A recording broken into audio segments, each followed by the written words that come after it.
Happy Tuesday morning to you as we come to you live at 8:30 a.m. on the East Coast on Tuesday, August 6th. This is PT Breakfast Club, better late than never.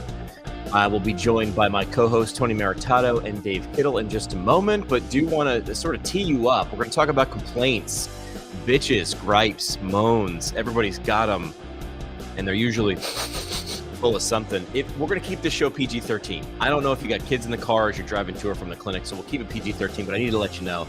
We're going to talk about complaints from the complaint department and some insights into team size, which is important, right? I mean, hey, if one is good, two's better, and three's even greater, right? Or is there a problem?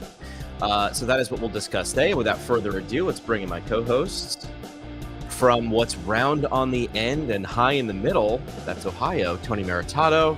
And from where the Dodgers used to roam in Brooklyn, there's Dave Kittle. Gentlemen, good morning. Good morning.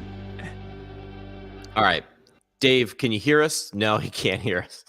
We were going to start with Dave's idea for this morning, but we'll push that back. We'll wait till Dave's got some internet issues, and maybe it's because he lives in a busy metropolis. But Tony, let's start with you. What did you want to talk about today? Yeah. So, it's funny. I didn't realize until you said that this is a show all about gripes and complaints and whining. So I saw two posts that I thought were pretty interesting. I'm going to bring one up here. This was a question that was asked on LinkedIn. I want to give credit. Tina Patel Ganaldo. She asked, if as your team gets bigger, does it get better, get worse? How does it change things? She ran a poll. So what's interesting about this, size does matter, doesn't it? When I started my practice, it was a therapist. I was not a physical therapist. So it was a physical therapist and myself.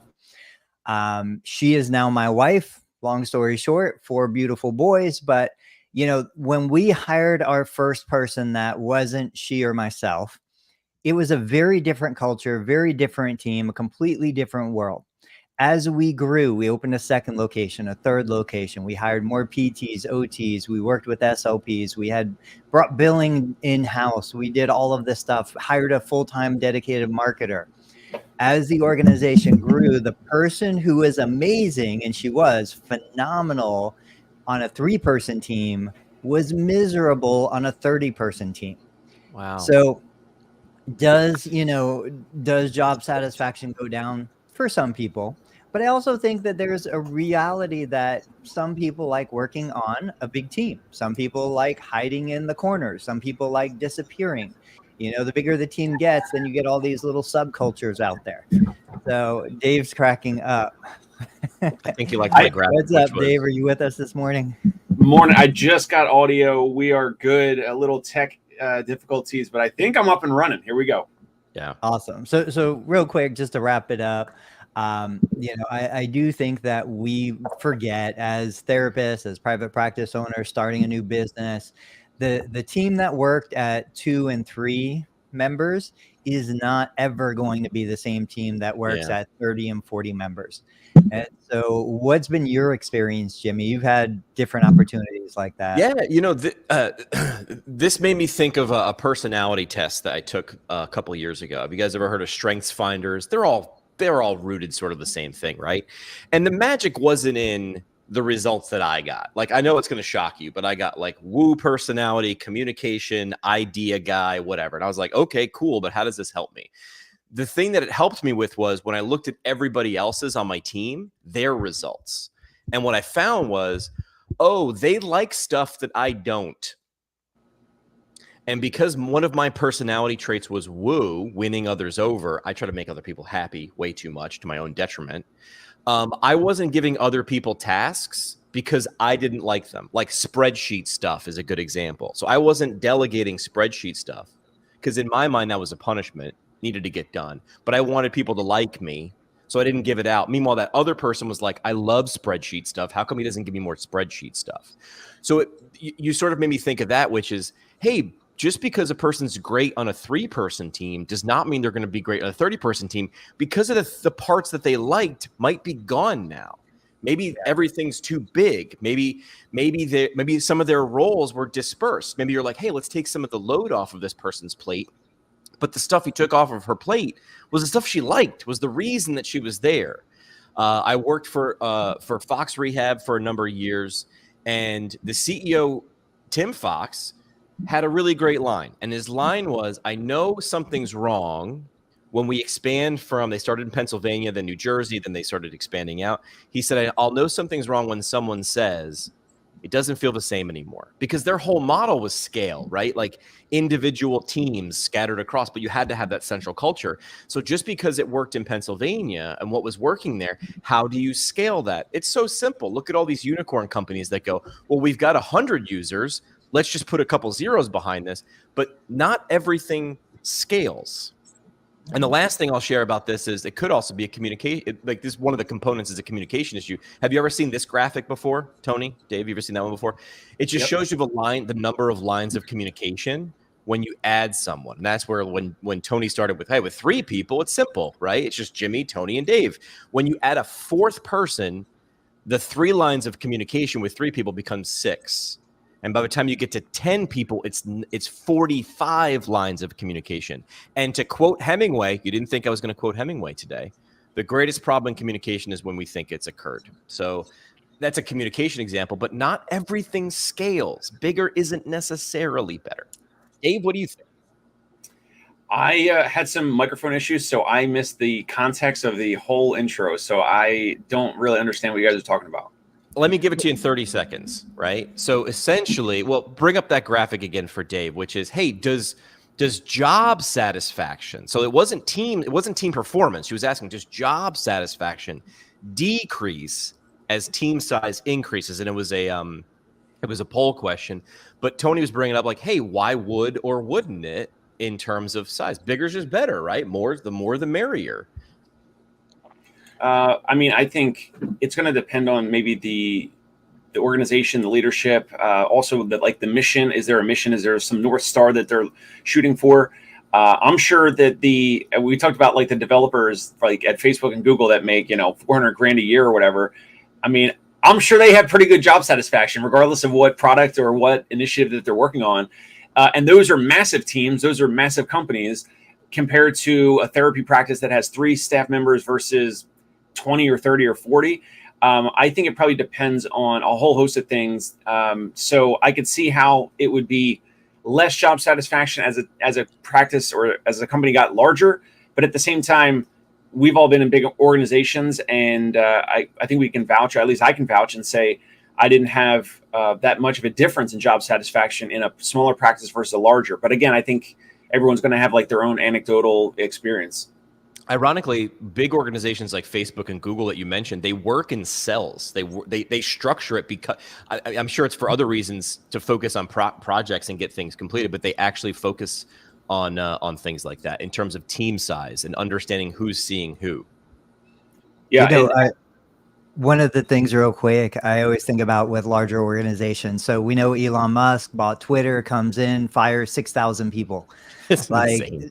So again, we're like, okay, well, what's job satisfaction? How is it measured? Who determines it? Obviously the person, the employee, but those are 6,000 unnecessary people, and I talked to a buddy of mine. This is a funny story. I'll just share it real quick. So you guys know, I went to the game Friday night, Reds versus Giants. We got spanked. Guy pitched a no-hitter. It's the most boring game I've ever been to in my life. But then we went back Saturday night. We weren't expecting to do this. Buddy of mine texts us on the way home from the worst game. And it's like, hey, we've got box seats, 4 tickets. You and your wife come join us. So we're like, cool. We never did that. Okay, we'll go. We get there. I'm talking to my buddy. And I'm like, so explain to me what you do. I still don't understand what you do. He works for a big insurance company. And he is like, well, I used to do project management. And then my boss, we got acquired and all this stuff. So they just kind of keep me around. When there's a problem, I can solve it. That sounds like a song. I know that's a lyric. When there's a problem, if you got a problem, I'll solve it. So I'm thinking to myself, I'm sitting here, I'm like, these therapists, we kill ourselves every minute of every day, squeezing as much productivity as we humanly possibly can out of it. And this guy, amazing guy, super sweet, super nice, very smart. He sits there on payroll, mid six figures, most likely, until there's a problem. And then when there's a problem, I said, you don't actually solve it. You go and find the people who solve it, because you're not a coder, you're not a marketer, you're not a lawyer, you're not any of these things. You're a connector, you know? And so you go and find the people that actually do the work. And so to think that a company at that scale can have people around just in case at mid six-figure salaries is crazy to us, because we know how hard we work and everything we do. So again, yeah, he loves his job, high job satisfaction. But I think somebody else who wants to feel like they have an impact, somebody else who wants to keep a patient from going to a nursing home and staying in their personal residence, I don't think that person would have job satisfaction in that position. Can I make a prediction? Please. So you just described, like, essentially, my dad was a New York City fireman. The gripe between like cops and firemen was always funny, right? And it was like, well, firemen don't do anything. They just sit around and wait. And I was like, yeah, till the bell rings. And they didn't do a lot of things. But what you just described was the fire chief. Yeah. Fire chief wears a helmet, but doesn't typically run in the building, except when he's needed to put the people in the right position to stop the fire from spreading and save people is terribly important. So my prediction is this. You mentioned sort of project management in the future. We know now, it used to be media companies had tech divisions. Now tech companies, and every company has a media division or a media person. I think there's going to be a media person in 3 to 5 years, maybe even less, that's making a lot of money, and their job is to come in. You just described a consultant. I'm going to come in and go, like, what's your biggest problem? I will not know how to graphic design. I won't shoot a video. I won't stand in front of a camera. I won't hold a microphone, but I'll be able to put the pieces together to go, oh, okay, here's the campaign we should run. Because we understand, and this is a good radio segue into my gripe, my complaint of the day, which is we're not in the healthcare business. Someone disagreed with me and took a few, I don't know. I took it. I was like, maybe this is a person taking a shot. So I'll share the original post. I shared this at PT Pinecast on Facebook, and the original post was this. And I said, healthcare isn't tell business. Healthcare is show business. The faster you realize that, the more people you can help, right? Now, off the bat, Tony, does this seem cryptic to you? That's a word I want to use because I was accused that this was being cryptic. Does that seem cryptic to use? No, that seems pretty straightforward. All right. Now, I could see that someone doesn't understand it or says like, hey, get to the point. I thought in 3 sentences, I got to the point. Right. But I can go deeper and say, hey, just because you don't understand it doesn't mean just because I think I was clear doesn't mean you're going to understand it. So here's what I meant. If we keep telling people that we're evidence-based, I'll use this example a lot, or have these certifications, or we're the great report from the APTA that they put out that showed how fantastic and how cost savings we were in certain conditions, that's telling people what we can do. I like it better when I'm on Instagram and I see some random PT clinic from Iowa. I don't know why we're always making fun of Iowa, but middle of nowhere, Iowa. Love you, Iowa. And they make a great video about a person and how they helped a person get back to doing person things. To me, the difference is tell versus show. Show me that person that looks like me. The faster you realize that, the more people you can help. So that is what I was getting at with my post. But you understand that you have to be brief and get there. Well, then comes the complaint, because the theme today is complaints. So I don't know Dave. His name looks familiar. Maybe I've interacted with him online. Dave disagrees and says healthcare is a money business. Let's try stopping these cryptic posts, dude. What are you talking about? You have a good platform. Throw a hard punch. Call the APTA out for being in bed with Mills. Call them out on cuts. Follow through. Hold on a second. Dave lost me real quick. Did I mention the APTA at all in my original post? I don't feel like I did. I also don't think I was cryptic, but maybe I was unclear. Dave continues in his post. Hell, if you think healthcare is truly a business, tell me what business can survive on 3 to 15% less yearly based on whimsical slashes. Look at Prime Day, tons of profit on perceived sales. Thank you for proving my point, Dave. Prime Day is all about attention, but we'll keep going. You don't need another cash-based PT guru. Sorry to the GTs and ALs. I think I know what he's talking about there. We need someone to throw a punch and show up the system. Again, I don't know who the system is. Is APTA the system? Is CMS? Is insurance companies? Because he hasn't brought insurance companies up, right? So, hey, if someone's being cryptic, Dave, I'm a little lost. But we're only halfway through. Maybe he clears it up. You're a part of AOPT because I do communications consulting for the Academy of Orthopedic Physical Therapy, because I think they have a lot of good information and they need to get it out. You're part of AOPT, yet no OCS will likely see a raise, but we do it for the love of patient care. Maybe that's why you do it, Dave, but please don't extrapolate your own feelings on the rest of the profession. We'll do that ourselves. I love what I do. I hate my industry. We can no longer put makeup on this dead pig. I think it's lipstick on a pig, but I like the analogy. We need to be better, throw a hard punch, speak a hard truth. It's more moving than a pleasant lie. And really quick, this is Dave Graham. This is not Dave Kittle. This is not a Dave Kittle post. This is a different Dave. You only said his first name. I got to make sure for the audience out there, if they're listening on audio or something. Okay, go ahead. Sometimes I forget we do a podcast. The radio guy forgot we do a podcast. So I just responded and said, hey, Dave, love multiple perspectives. Didn't think this was being cryptic. Happy to discuss on a live stream. What's a good email address? I would love to have had him on live. He did not respond for comment. I DM'd him a few days later and said, sorry, I didn't get this, whatever. So here's the thing.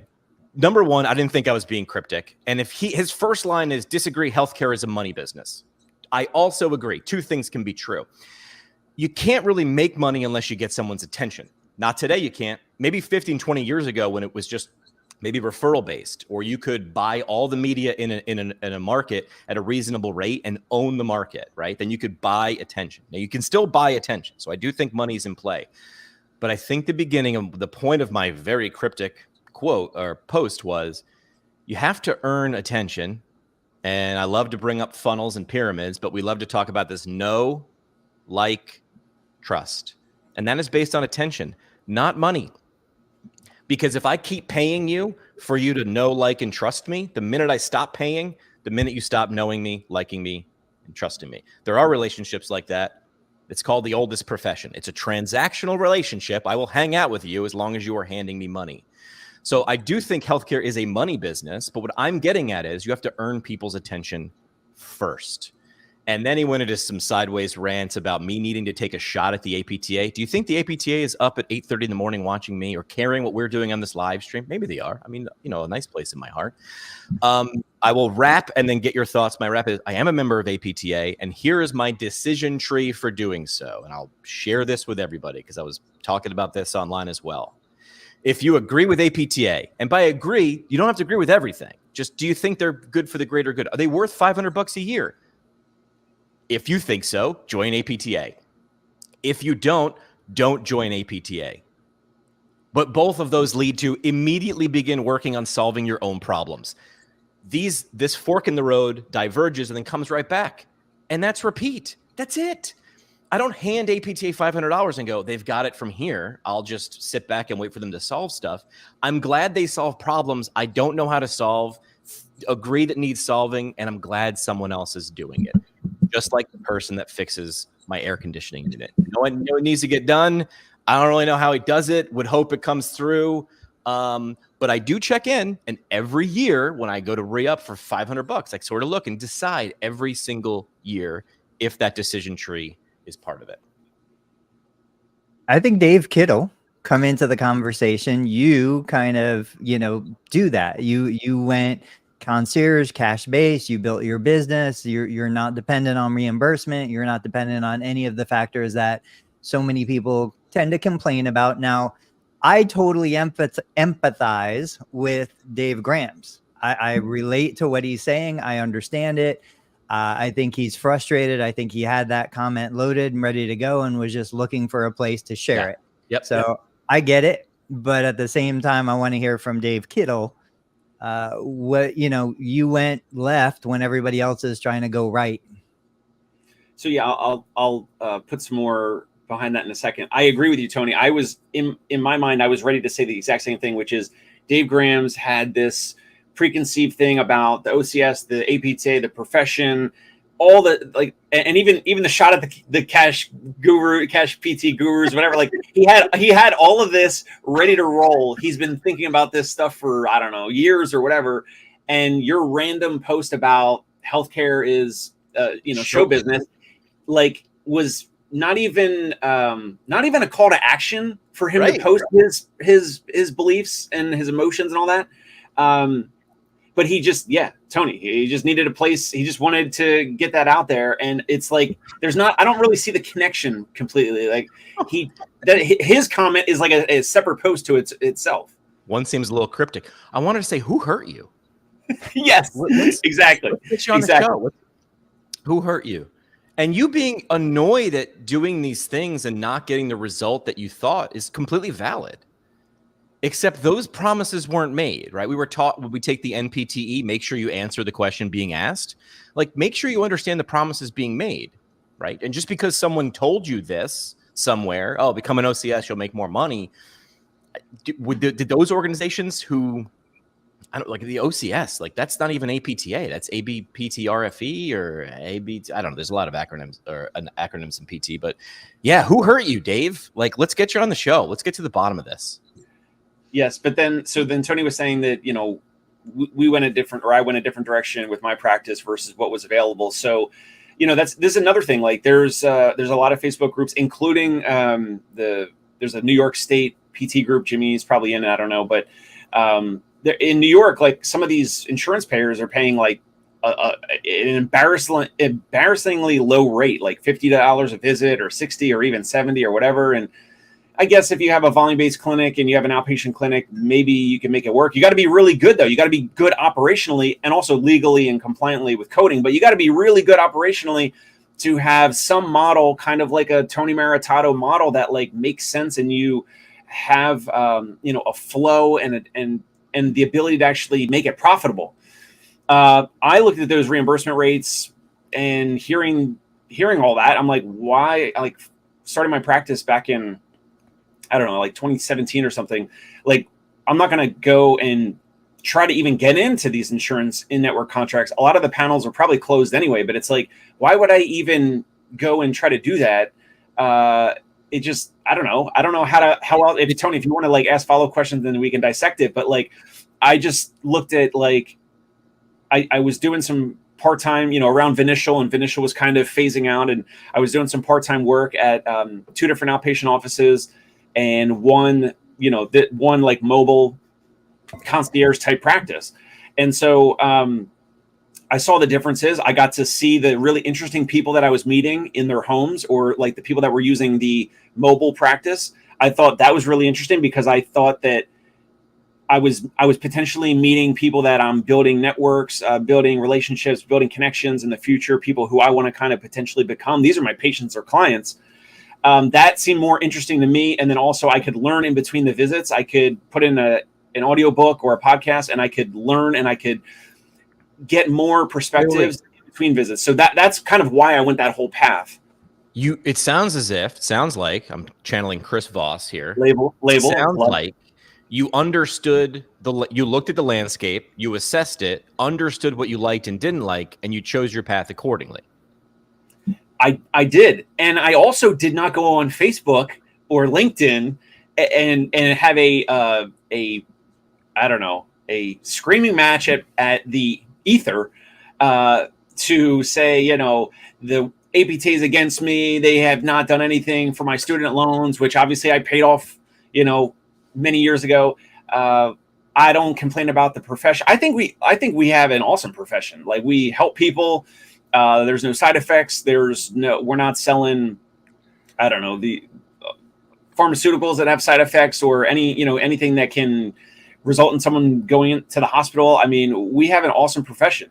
I also use what I've learned, by the way, this never gets talked, by the way. This never gets talked about. The things that I've learned as a physical therapist with my weekend baseball and my aches and pains or whatever, how I can treat myself, help my wife, help my family. That's worth $250,000 itself, by the way, I believe. So you never hear this about you using your knowledge to help yourself with your health and wellness and longevity and all that. Yeah. That is extremely valuable. No one ever talks about it. I could go on and on, but yeah, I mean, I went this path, and being in New York City, also with the cost of like rent or whatever, with an outpatient office in the beginning, it was like, this seems like a low barrier to entry. There's flexibility. I could get out of it anytime. I don't have to sign any lease or whatever. So there were all these factors, but no, I didn't go on Facebook and create a Facebook group or start some, war with cash PT gurus or the APTA or the old guard or the new guard or whatever. Tony is the person I know that complains the least, so I'm very eager to hear what he has to say about this. Oh, okay. Well, talk to my wife. It's what she said. Let's get her on. So, two things that Dave brought up that I think are super important. And again, like Dave said, nobody talks about. If I have a competitive advantage, so if I can deliver something for less cost to the consumer, why would I not do that? If I have scale and I have multiple locations and I have a team in place and I can deliver a service for a $50 day rate or a $35 day rate, and I can still do that profitably, isn't it my responsibility in some sense to do that, to leverage that, to take advantage of that, bring the cost of care down, expose more consumers to what we can do, and still do it profitable? But I know that there are so many therapists who maybe don't have that competitive advantage. And so they're mad, they're angry, they want every payer to pay more, but there are other ways to get paid more. So I think that, I know I've seen in Facebook groups where somebody will be willing to take a low paying salary. But Dave just said it, and I did the same thing as Dave. Like, I took, $12 an hour, $10 an hour before I was a therapist to work for a place where I'd learned so much. We spent hundreds of thousands of dollars on our education, not even being able to work half the time to learn, and we paid a price. And so it's the same thing now. Don't shame somebody, whether it be a practice owner for accepting a $35 day rate or an employed therapist for accepting a $25 an hour position. Don't shame them for doing that, because they're doing that for a reason, whether it be out of necessity or desire. Nobody tells a therapist who's going to take a residency at a 30% cut in salary, don't do it. There's always a value exchange there. And then to Dave's point about our education and using that in our own lives, like, you are totally right. We every time I get injured, every time I get hurt, my kids, my wife, whoever it is, like, I'm using that information. Now, for me, most of the time it's like, it's fine. It'll go away. I don't know why it hurts. It just hurts. Don't worry about it. It's not dangerous. That's what I took from my 20 years of experience. But it is still a huge value, because I also know people who have no idea what's going on with their body, and they go to the emergency room and they get all this imaging and they go down that road, and they'll spend over a decade $250,000 in medical costs. So where do we go from here, guys? Dave had a topic. Back to Fox, I think. Yes. So I would like to compare the business model of, my concierge pain relief, the business model, versus Fox Rehab versus Tony Maritato's Total Therapy Solutions. There's pros and cons to all of them.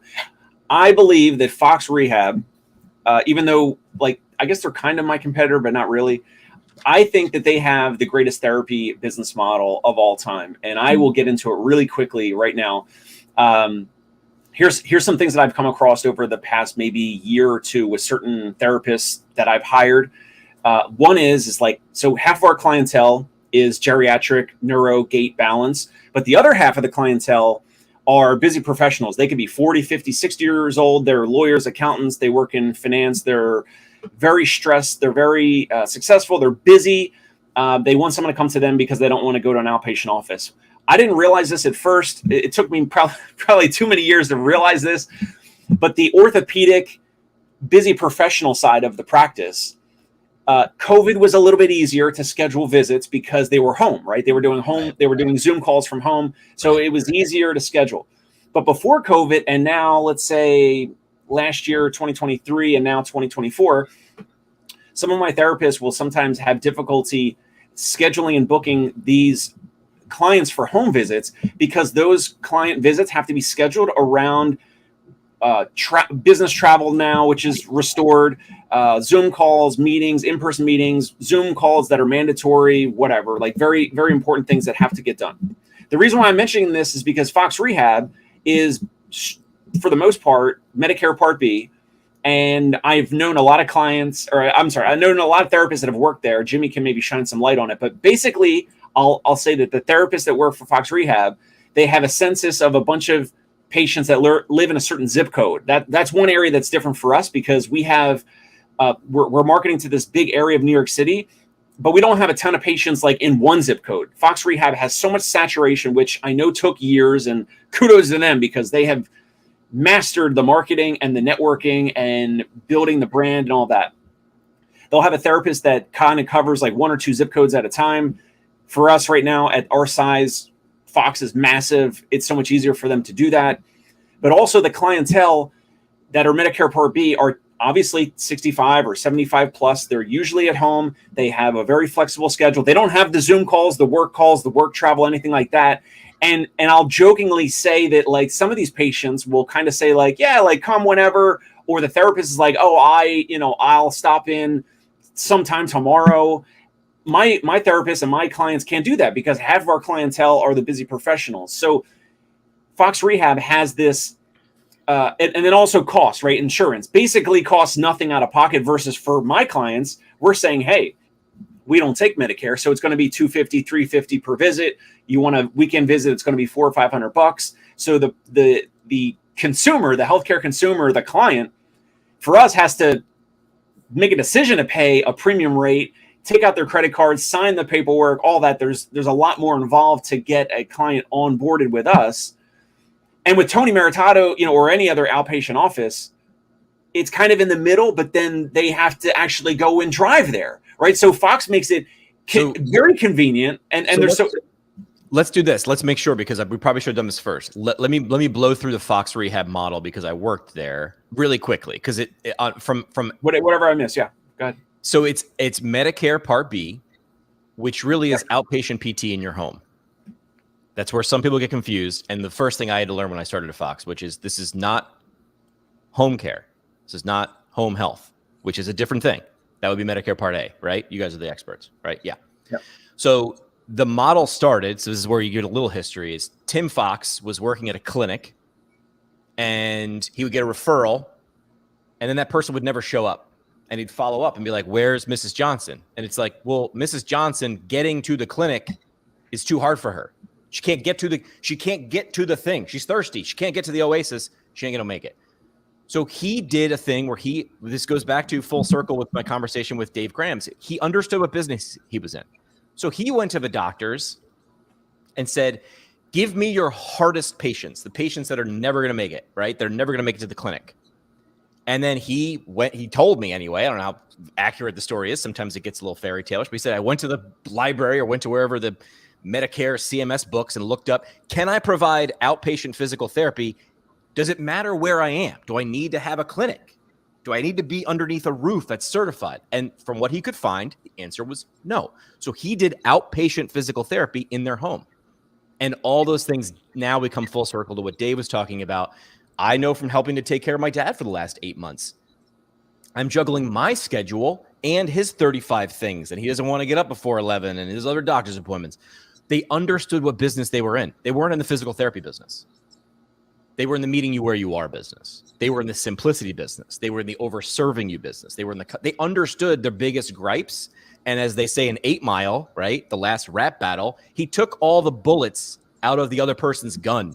He's like, oh, you can't come to a clinic because you're so got it. And that's why their model is so fantastic. Plus, they have really great PTs, OTs, and SLPs. Their clinicians are fantastic because they understand what business they're in. They're now allowed to have a flexible, it feels like a commercial for Fox, a flexible schedule because they work out of their cars and they get to work exactly for the patients they want to. And the organization, the company, the practice is like, we don't care when you do it. Get it done. You're a professional. You're autonomous. Get it done though. Like get it done right. And they have a ton of quality assurance. So it's like, get it done well, and lather, rinse, repeat. So that's their model. It might look similar, but it's a little bit different. That's why it works everywhere. Because look around. There's older adults. Look over there. Older adult. So Dave, you know Brian Williams. Brian Williams has a great kind of outpatient in the home business, way bigger than I understood initially. But I'm going to ask you, so what made like the difference between Fox growing and scaling to that size, Brian growing and scaling to his size? I talked to another therapist recently, 30 clinicians doing outpatient in the home, and then the other 1,000 who can barely get enough referrals for just them to stay busy full time. Like, what do you see? What's the missing link there? Why isn't everybody exploding their business in the same way? Oh, come on. That's too easy. This is a softball question. No. I mean, not everyone has a couple things. Not everyone has the persistence, the marketing, or the operational gusto to actually get the patients. Not everyone is marketing or has the ability to figure out how to get more new patients, more prospective patients, get them seen, grow a team. There's some, I think the newer therapists that have the solo practices, or the mobile practice owners that are, solo or have one therapist or something like that. Maybe there's some of that old therapy owner ego that like they have to do everything and want to, all the referrals are to them in their name. I don't know. I mean, there's probably some other things, but like people like Brian Williams and others, especially Tim Fox, which I mean, they're slightly two different business models. They're in the figure out who you want to serve and what their biggest problems are game. And then how they do it. How they do it is physical. It's not what they do, it's how they do it. They're both definitely, even with us, it's convenience. So we're more convenient than Tony's practice because you have to go drive there. Even though, of course, Tony's got great parking. You could drive right up. And for some people, that's the beauty of, just healthcare and just the business in general. Some people will never want a home visit. Yeah. They're perfect for Tony's practice and any other outpatient office in Ohio. And, they can just drive right up. And Tony's like, hey, we got, you walk 5 steps, you're from your car to the front door, like easy peasy, easy parking lot, easy to get in and out of the parking lot, all that. So all that's figured out. But with Fox Rehab versus like Brian Williams or my practice, the difference with the convenience, like we both offer convenience, but the difference of like who's the payer, that's a huge factor with scale and hiring and all that. But then at the same time, there's pros and cons, right? So like I can pay a full-time physical therapist way more than Fox Rehab. I could pay a full-time physical therapist $100,000 to $120,000. And Fox Rehab has some limitations with their upside because of the reimbursement of Medicare Part B. They can only pay a therapist a certain ceiling because there's no change in that Medicare Part B reimbursement. So 15, 20 years from now, Fox Rehab is not going to be able to have pay raises built in for their therapists, which is a whole other, story. But there's certainly pros and cons in the convenience business and the therapy business. I think it's understand what business you're in. Like I started a podcast in 2015. It's 2024 and I'm sitting here doing it now. I've had some pretty good success. Do you want to know the reasons why? Because I showed up twice a week, every week for 9.5 years. And I understood what business I was in, which is I was not the smartest physical therapist. I was a student when I started the podcast. I used that to my advantage. So I just knocked on doors, played the student card and said, hey, Becky Bliss, can you teach me about concussion in 20 minutes? And she was like, sure. And then I just kept doing that because I was in the education. Well, I was probably in the entertainment because I wanted to make it fun. Those are my rules. Like have fun, learn stuff. I was in the entertainment, have fun, learn stuff business. If you're in the delivering physical therapy a traditional way business, you'll be competing that way. And if people don't want that, they won't come to you. Like this whole episode, we see this happen almost every week. We start at 8:15 texting each other. We're going live in 15 minutes. What the hell are we talking about today? And the theme emerges. And the theme I think today is complain all you want. It doesn't matter. The way to succeed is understand what business you're actually in. Step back. And then I like, you brought this up a second ago, Dave, in terms of processes. It makes me think of Marcus Lemonis and his 3 Ps, people, product, process. Fox has people, product, process. The people running your organization, are they good people or bad people? If they're not great, get them out. That's people. Product, what do you actually provide? how you provided is physical therapy to go with the Fox model. What you provide is simplicity, security, quality, all the things on that pyramid I love to bring up. You can do a whole case study on Fox and what they provide here, and then process. Because if there's no process, no scale. You will remain a solopreneur. You will be angry you paid for that OCS. You'll rage against the APTA, and the APTA is like, I don't even know, because they understand what business they are in. Tony, So did I answer your question? One of the things that I think it was Seth Godin, he has this comparison where he said, people will go into business because they have a whole bunch of stuff to sell, and they're going to go try to find people to buy the stuff they already have, or they're going to find the people who want to buy something and then figure out if they can source and deliver what it is they want to buy. So in my business, I went into it as a business person who became a PT. So I was like, what's the problem? How do I solve this problem? Originally for me, I lived on Siesta Key. It was a small island community. It was a hassle for patients to get off the island. I'm like, I'm going to bring physical therapy to Siesta Key. I was not a physical therapist. But there are a lot of therapists who are struggling because they're like, I am a physical therapist. I want to deliver the best physical therapy. They have 20 years of inventory of something that they want to sell. Now they're trying to find somebody who is willing to buy it. It's a very different locus of control with that. Yep. That's a great way to look at it, right? We got to slap that thing down, flip it, and reverse it, don't we, Dave? We do. Shout out to my buddy Alyssa Tiffany from college. She sent my wife and I this video of a physical therapist, Missy Elliott's private physical therapist, who, by the way, I think he was an initial customer. What's his name? McKinney, Alex McKinney, up in Boston, Marathon Physical Therapy practice owner. And I met him at PPS years ago, and I'm pretty sure that he was a initial customer, or I was, he was a prospect or something. So I've known him for years ago. And this video emerges of him dancing backstage, and it came out that he's Missy Elliott's private physical therapist. And she tweeted it. She posted the video on, I think, her Instagram. And by the way, Missy Elliott, or whoever's running her account, is replying to like everyone's comments. Like, obviously he's got like kind of quirky dance moves. That's kind of like the funny thing. But like, she's given him so much kudos. And she's like, she also said, I don't know if do you have it? Do you want to screen share it, or do you need me to link it? Yeah.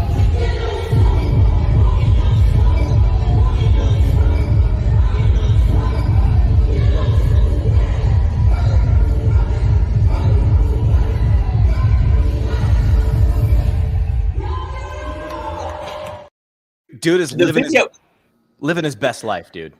Absolutely. So the video is one thing. Do you have access to the tweet or the no, caption? I just grabbed the video. All right. So she said something along the lines of keeping me and my dancers like at our top, like keeping them on tour. This is Missy Elliott understanding what business she's in. She's in a longevity business. How she stays in a longevity business is performing, over delivering, right? She understands what business she is. This dude understood what business he was in. I don't know how he got hooked up with Missy Elliott, but he was like, I know what I sell. Let's find people that need that. So I'll read the caption really quickly. Missy Elliott, who, by the way, has my phone. I'll look at the followers after, but she's got millions of followers. She said, my physical therapist on the road with me is my biggest cheerleader. Every show, not only is he making sure my joints are warmed up, he is on the side of the stage making sure all my dancers' energy stays up. He be doing his own dance moves, though. Love it. He is good energy. Get it, Alex. And then she tags his Instagram account, his username. And so then he gets, I think last night he only had like 500 or 600 followers. She's got 5.5 million just on Instagram, and I think she also tweeted this as well. So like, kudos to her and her media team for like sharing this and tagging the physical therapist, and the fact that this now gets out into millions, in front of millions of people. People are going, people that like Missy Elliott, they're going to click on this. They're going to look at this. Shouldn't we ask the social media person for Missy Elliott to talk more about the fact that he has an OCS, or if he doesn't, or certifications? Or how about she helps Missy Elliott Missy Elliott. Pop quiz. What's Missy Elliott's middle name? No idea. Misdemeanor. That is Misdemeanor. Missy Misdemeanor Elliott. Come on. Didn't think we were going to be talking Missy Elliott though. But this guy understood the assignment, and you can too. I mean, I've talked to people who are Formula One driver PTs. Like, that's super niche. There's no reason for them to hire you except they understand that their neck needs to be in shape, or they don't drive. If they don't drive, they don't make money. They don't make money. They don't eat. So understand, like, find those people you want to be around, and figure out how you can overserve those people. So now is this Alex's Haktua moment? Like, is this? Yes, it could be. Yes, exactly. I just sent him a connection request through LinkedIn. So let's see. Can we live try to get him on the show? Like, Dave, can your people talk to his people? Like, how does this work? I mean, I haven't talked to him He's working. years.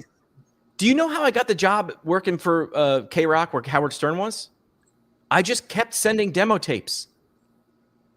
I went to a tiny little college in the middle of nowhere that no one ever heard of. I had no connections. Just kept sending demo tapes. I would love to know how this happened, because, however, what's the PT's name? Alex. McKinney. I'm going to guess this was an accident, serendipity, or persistence. Like, I understand that, like, when your uncle is the CBS vice president, you can get an internship working for Howard Stern. That happened. But when I looked around that room of the 13 interns, I realized, like, 8 of us, like, hustled this thing in because we wanted it. Like, I understood. I knew the target. I didn't really understand how to get there. I just kept doing it. I don't want to say I faked it till I made it. I just kept banging on the door. And I would love to know how Alex did this. My guess is he earned it. And I just want to know, I just want other people to understand that it's there for you. I'm not selling. There's no course here, guys. I'm not selling the secret, but just do it. Jimmy, probably. I don't know. Tony, maybe not. Have you heard of Jay Balvin? Jimmy, have you heard of Jay Balvin? No. All right. Well, he is where is he from? Colombia, I think. He is a huge Spanish-speaking artist, like one of the biggest in the world. Like, other than, what's the other guy from Puerto Rico? No, the newer guy. So you know how old I am. I just yelled out Ricky Martin. Okay, so this artist Jay Balvin. Yeah. Oh yeah, he looks familiar. Yeah. 50 million followers on Instagram. 50 million. Okay, so Kat Cano is a physical therapist. She lives, like, real close to Manhattan, but on the Jersey side, and she is his private physical therapist. She's recorded videos, like, on his private jet and, like, on tour and before and after concerts and events or whatever. I love it. I think the more that this is possible, and, some artists have their own chiropractor or their own personal physical therapist or whatever, the more that this gets out there, like, this is just free, like, branding from. Yeah, I don't want it. Right. I agree with that. I don't want the focus to be like, this is how you make it. Alex understood he's in the relationship business, so he probably did a lot more listening to Missy Elliott than talking about himself. And then he understood, like, I don't know, is Missy Elliott somebody I can and want to help on a regular basis? And then he figured out how to do that. And now he's standing on the sign doing way better dance moves than I could. You can mock this guy's dancing all you want. I can't. I'm even more 10 times awkward. But, like, this is full circle. Like, understand what business you're in. Alex is in the you living your best life business. And while he's helping Missy Elliott live her best life and her dancers, he's living his best life. Jimmy, you think you dated yourself with Ricky Martin? When Dave was talking about Spanish-speaking singers, I thought of Julio Iglesias. I said, the first thing I said was Iglesias, but I meant his son. What was his son's name? I don't know. The other Iglesias. I don't know. Ricky Martin. Then there was another Iglesias. This might be a good time to end the show if we're stuck on Iglesias and Ricky Martin. All right, real quick, before we end, we got a couple minutes here. Last night I was reminded, and this is real tactical, so anybody watching, and you guys can chime in, you've heard me say this before. I fell off the wagon. I was doing blog posts constantly. I had done, I want to say 500 blog posts last calendar year. ChatGPT made it possible. From a tactical perspective, So you listening now, you can't just use ChatGPT to write content. It's never going to be good enough. And we know that Google and SEO wants it to be unique, wants different perspectives. So somebody was asking me yesterday about how I created this content, and I was like, oh, let me share it with everybody. Here's the simple formula. I go in with an idea to ChatGPT. I say, hey, I want to write a series of articles on this topic. Right now, I'm talking about two things, RTM and dry needling. And so I said, hey, this is the topic. Let's create an outline together, 5-part outline, because that's typically, you know, a 1,500 word article. So I said, give me a 5-part outline. ChatGPT generates it. I say, I want these topics included. It regenerates a better outline. And then I said, I want you to be a ghostwriter. I want you to interview me. I want you to ask me a specific question to each section in the article. And I want you to use my tone of voice and content that I share in my response in the article, but then, you know, add your own information to it to make it more comprehensive. I want each section to be at least 150 to 300 words. And I give it a couple other prompts. And then the beauty is I do that on the desktop first. And then I switch to my app on my phone, because on my phone, I'll hit the little voice recorder. If you don't have a nice mic connected to your desktop, ChatGPT will ask me one question at a time per section. I'll just record my answer and I'll just talk into my phone. And just like a Jimmy was asking me or Dave was asking me, it'll transcribe my response. It'll put that into its chat. Once we finish the 5 sections, then I'll have it generate the final article one section at a time, because it still can't handle a full article yet. Right. And then I tell it to write me each response using HTML formatting. I want H2 tags. I want bullet points. I want underlines. And so I give it the formatting prompts because I want something that's very interesting to look at and read. And literally last night, 15 minutes from start to finish, I had a finished article with my unique perspectives. I think I did one for dry needling, one for RTM. It was awesome, you know, and anybody could do this on any topic. What you could also do now, I'm sure you've done this probably, but other people, is like, now take that article and get someone to ask you 5 questions and turn it into a video. That's a 5-10 minute video, and take that 5-10 minute video and make it 5 to 10 minute, 30-second clips. Like, understand that this ain't tell business. This is show business. You don't tell people. You need to show people, right? We always tell people, show the coach how much work you're going to do, right? Don't just tell them I'm a hard worker. Show them. Show beats tell. Tony, I would love, I don't know if you've done it, but screen sharing that type of a video, like a 15-minute video for your YouTube. Like the screen share of building that whole, like going through the prompts and building that whole article through ChatGPT from start to finish, I think would get a lot of views for you. Now here's the math. Here's the decision point. Of the people listening, I'm talking to you. You're thinking, maybe this is too hard. No, maybe I can do it. Tony's going to walk me right through it. Everybody's going to be doing this. So I'm now one of a million people doing this. You're not. You're not. It quite literally, like, luck favors the bold. Luck favors the people that show up. I'm telling you, it's not too late to begin doing what Tony just described. It seems like the world is crowded. It seems like YouTube's saturated. It seems like starting a podcast is a crazy idea. I'm telling you, you don't understand how 2 things on both ends of the bell curve. How large the world actually is and how lazy most people actually are. And I'm telling you, the juice is worth a squeeze on creating things, because we are not in healthcare. It's not a tell business. It's a show business. All right. I'm going to be the nice guy in this. I'm going to say they're not lazy. I'm going to say they're insecure.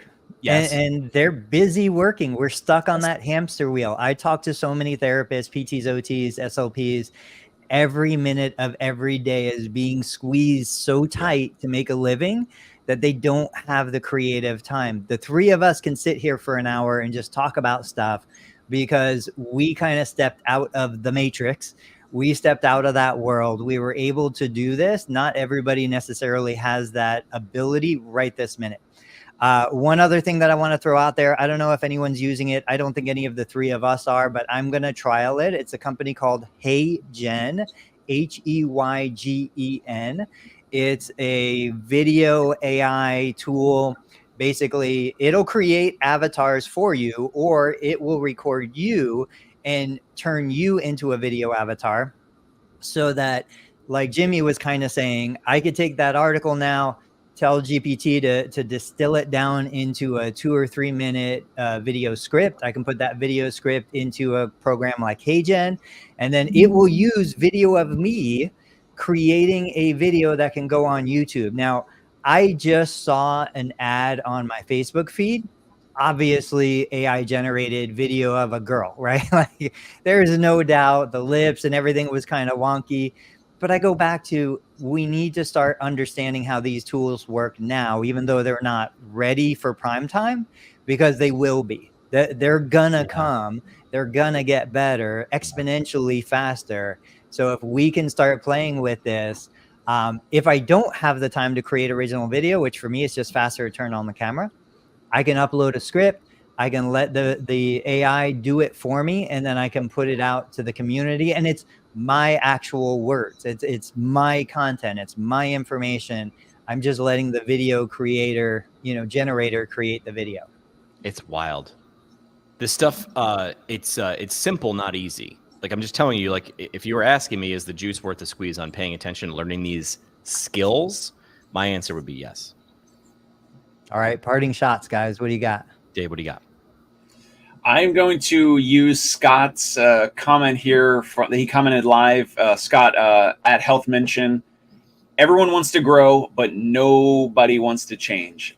I think that is just perfect for today, or at least from my perspective. Everybody wants biceps. Nobody does curls. Tony, what do you got? I'm gonna double down on Scott. He's doing a great job with his LinkedIn. He's putting a lot of great content out there. He talked about the difference between being a manager and being a leader. The leader inspires, people are drawn to leaders. The manager is really just kind of the enforcer. I always hope to stay out of the manager role. I love leadership and following great leaders. I'm going to end on a note that seems a little sad, but it's not. So I went to a tiny little Catholic university in upstate New York called St. Bonaventure, and there was this larger-than-life character who lived on campus, was at the university for, 30-plus years, and he passed away this week. And it sounds like, oh my gosh, we don't do obituaries here on the show, do we?